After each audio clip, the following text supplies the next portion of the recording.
Hey everybody, how you doing? UPS PVD Dave here. Alright, one of the more frequent questions is how do I load and stage my packages for delivery? Loading up your vehicle can be one of the most time-consuming, frustrating experiences you'll have as a PVD. However, the more time that you can take to stage the packages as per your route order, the better you will be out in the field. The regular UPS drivers in the big brown trucks, you've probably seen inside them before. They have shelving, and then they have cardboard totes in which they stage the packages kind of along the route order and the destination, and also in what is called the 1,000 lot tag. The 1,000 lot tag is a 2.5 inch by 2 inch adhesive white tag that is put on the box when the box is taken off the semi-trailer and put on the conveyor in the hub. Here you can see it has the customer's name and address, which I have blurred out, and then down below here in this case we see MEC, that's the first 4 digits of the regular driver's last name, and then what we call the 1,000 lot tag. In this case it's 7728. And just right below that you also see the tracking number for the package. This is in addition, of course, to the regular UPS label, which is just the address of both the sender and the receiver and the barcode. You've seen that before. The main purpose of this 1,000 lot code is to group like numbers in a group that is in a specific part of town or even a street. So in this case here, this address is in the 7,000 lot, and then the address itself is the last 3 digits, which is 728. Just to be clear, the 3 digits are not any of the digits that are in the actual physical address where the package goes, but that house will have this number every time. It is assigned to them. So 7728 will always go to this specific address. After a while, your customers that shop a lot online, you'll learn their numbers and go, oh, I know where that package goes. So a regular UPS driver, as the boxes and packages are coming down the conveyor in the morning and they're loading up their truck, they will take the package, look at the 1,000 lot code, and then place it in the proper tote or bin or area in the truck that they're comfortable with. You have to remember that a regular UPS driver is not only dropping off packages, but they're picking up packages from businesses. So they've constantly got packages going off the truck and coming on the truck. We don't have to worry about pickups with the exception of returns, which I have found in my experience very few and far between. The best case scenario is your packages are at the hub and you can go there and pick them up and stage them as you wish. At my hub, the packages are either grouped in the 1,000 lots if they have time. The warehouse guys have time to do that. Sometimes it's just a huge pile. At my hub in the past, each bay at the hub has kind of been designated for each PVD, so the boxes will either be spread out on the bay floor in the 1,000 lots, or as I said, just in a huge pile, and then you can spread them out. There have been other times, as I mentioned, that I and another PVD2 are working out of the same box truck. Then we just grab and go. I'll get into that a little bit later. The same holds true if you're meeting up with the driver. You're not going to have the time to do that with him right there, so you're basically just going to have to take him and throw him in your vehicle. If you're meeting at a parking lot or somewhere and it's nice weather out, you could possibly kind of stage them in 1,000 lots real quick and then kind of load it up as the way the app will let you know how to do it. And with that, we're going to take a look at the main page of the mobile delivery app. This is under the list category, as you can see. And what I do when I have the time at the hub is I go to the very bottom of the list, the last delivery for the day. In this example here, we'll say it's 1927 is the 1,000 lot code. I am going to look for that lot code with the proper address. Of course, I've got the addresses blurred out, but you can see right above it is also another package with 1927 because they're both going to the same street. Now, that doesn't necessarily mean that a single street has all the same 1,000 lot code. In this case, this street, which I can tell you is 6th Street, only has 2 stops for the day, and the houses are literally almost next door to each other. That's why they have the same lot code 1927. Generally speaking, each individual address will have its own 1,000 lot code. So in this case here, if the houses were separated by blocks and blocks, one would be 1927, the other one could be 1928. Then right next to that you see the little box icon, and right there we're looking at 2396. We see that 2 packages are going to that address. Now here's the bad thing. You don't know if it's a box or an envelope. It just has, everything has a box. So you're going to have to be looking for both boxes and envelopes throughout the loading process. And you can also see the mileage from your current location to that stop. And then right above that is the time that it needs to be delivered. Here you can see it's any time during the day. Sometimes you'll be delivering critical supplies, and that will have an actual time listed that the package should be delivered, like say 2:30 in the afternoon, no later than that. And those turn red as times go by. This past week, first week of peak season 2021, since I was the only PVD on site, the warehouse worker was staging my boxes underneath the conveyor as they came down the conveyor, and he did a really fantastic job, and he made sure that all of the 1,000 lot stickers were facing me, so they were not grouped into 1,000 lot groups, but all I had to do was walk up and down and look for a specific tag. So whether you've got the time to group the boxes into the 1,000 lots or you're just digging through the pile, you're going to want to start at the bottom of your list, which is, quote, the last stop of the day. Find that box with the 1,000 lot tag and you put it in first. First in, last off. You can see here in Speedwagon, my Expedition, I've got all the seats laid down, and I've got a heavy-duty wool blanket protecting the seats that are laid down. You're going to want to take a sheet or a blanket or something and lay it down. These boxes are dirty. They're dusty. They've been halfway across the country. I also use a beach towel up front to protect the passenger seat.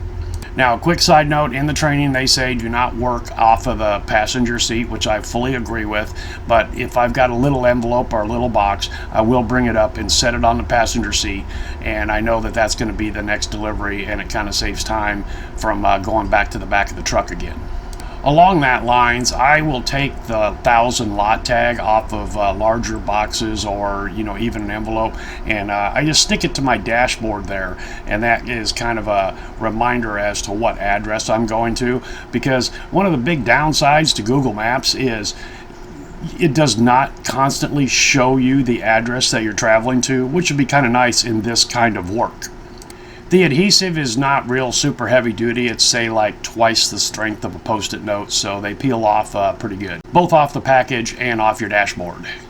My preferred method of loading the boxes is front to back and left to right. Here you can see that I've got the first row filled in front to back, and then I'm starting the second row. The very first box in is the last box off. Then as I make my deliveries, I go the opposite way. The box that will be on the furthest right to the furthest back part of my cargo area is my first delivery. I've tried side by side and then working my way back, but it just seemed like I was climbing into Speedwagon more than the front to back.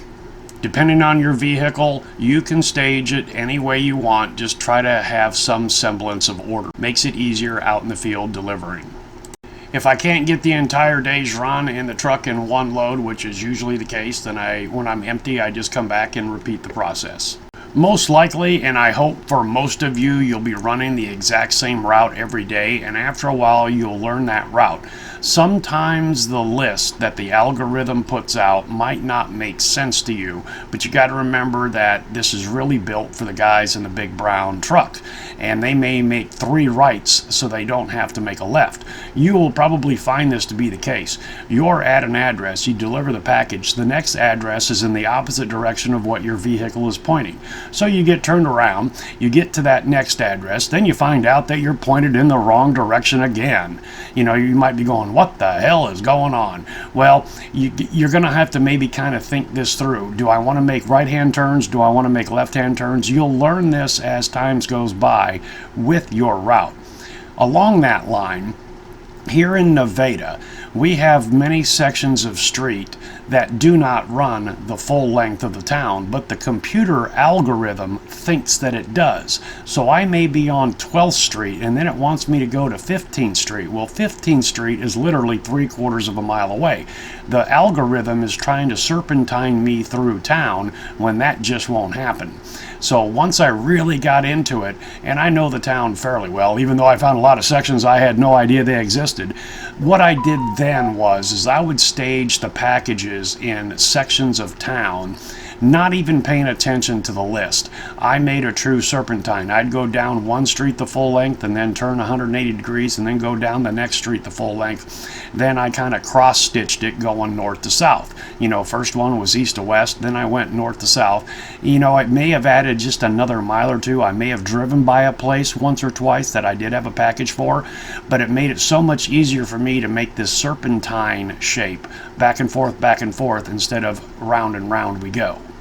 So if you do something like this where you're staging the boxes according to your own little list, so you can do this serpentine thing or run down the streets without making all these turns and corners, you're going to want to know where the low residential numbers are and the high residential numbers. Here we see the 100 block to the 800 block running from west to east. If I wanted to start in the 100 block, then the houses on 7th Street, say, of the 800 block would be the first packages I would put in the truck. First in, last off. And then you do the same thing for your north and south runs. Again, you're given pretty much free rein. Get it done to the best, most efficient, least frustrating way. As I've mentioned before, I've delivered 55-gallon rain barrels. I've delivered a full set for off-road truck tires. I have adopted what I call doing my bigs first. You know, I'll get in there and look at the pile, or they're still offloading the packages off the conveyor, and we're getting things sorted, and you know, I'm seeing that I've got 4 or 5 or 6 packages that are literally going to fill Speedwagon up. I will grab those, throw those in the truck, and go make those deliveries, get them out of the way. If possible, I will see if there's another package going to that house, but hey, I'm going back to the neighborhood, so it's no big deal. So you may want to adopt that. If you've got a package or two that's just literally going to fill your crossover or your sedan, or in my case, you know, I look for about 5 or 6 boxes that'll fill Speedwagon. I go out and get them done and then come back. This picture that we've been looking at from last year, generally I don't put in more than one layer. I just go one layer from front to back, and usually it's about 3 rows wide. This looks like a mess, but you can see that the larger boxes, I just kind of shoehorn them in there, and I knew that I was going to get them out first. The other thing you're going to want to kind of think about is how you're going to put the boxes. Do you lay them flat? Do you stand them on end? It all depends on, you know, your driving and where you're going and all that. You know, if you take a hard corner or hit a really bad bump into a driveway or on a street corner or whatever, everything goes tumbling. You know, it's gonna happen. When I'm loading up Speedwagon, whether it's a box or an envelope, I put it in line in the order of where it's supposed to be. We had a PVD last year that he staged all of his envelopes in one of the totes that UPS has there in numerical order according to the 1000 lot tag. So when he got to an address that had, say, 1625 was the 1000 lot code, he might go to the back of his vehicle. He doesn't see it there in line the way he's staged it. So then he goes to the tote, and 1625 is the first one right there. And then he makes the delivery. Again, it's all up to you. Another PVD that we had last year was in a 4-door sedan, so he did the same thing I did. He did the bigs first and got them out of the way, and then he put all of the envelopes into a tote in sequential order, and then he did those next. Then he loaded up the car with his boxes. That one there I can kind of see making you do a lot of backtracking, even stopping at the same residence multiple times. Okay, we've been talking about the best case scenario where you've got the time and the room to stage out the boxes and the 1000 lot codes. What if you can't do that?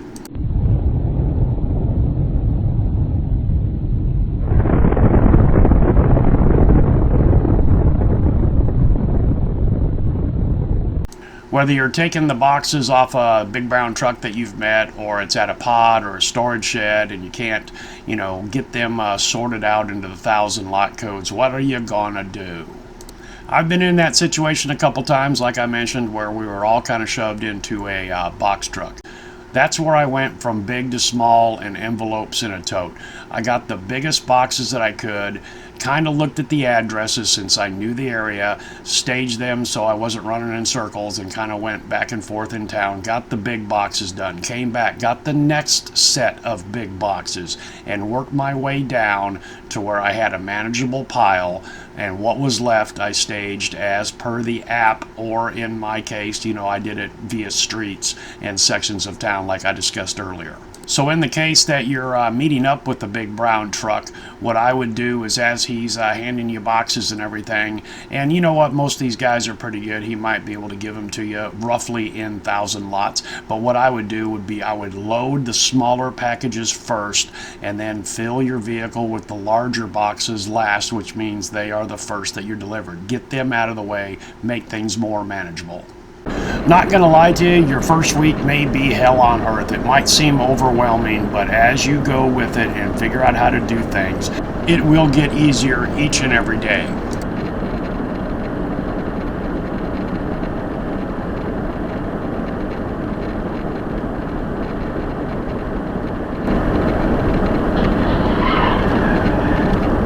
You know, just spend some time with it, figure out how things work. You may find that the load list on the app works just perfect for you. Let's hope and cross our fingers that is the case.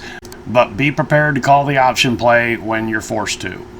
So we're getting real close to wrapping this up. The one aspect that you may be thinking of that I haven't mentioned is, say, hey, why don't I just take all the 2,000 lot codes, throw them in the vehicle, and then go deliver them? My experience has shown is while they try to keep those in a certain section of town, that's not always the case. Your experiences may be different. But anyway, I have found that that generally is not an option, to throw all the 2,000s in one corner of your vehicle, all the 3,000s next to them, and then go digging through the pile. It just doesn't seem to work that well for me. It may for you. I had a viewer last year that had a full-size cargo van, and he basically loaded it like a mini big brown truck, and that's exactly what he did. But for most vehicles, that's not a very good option.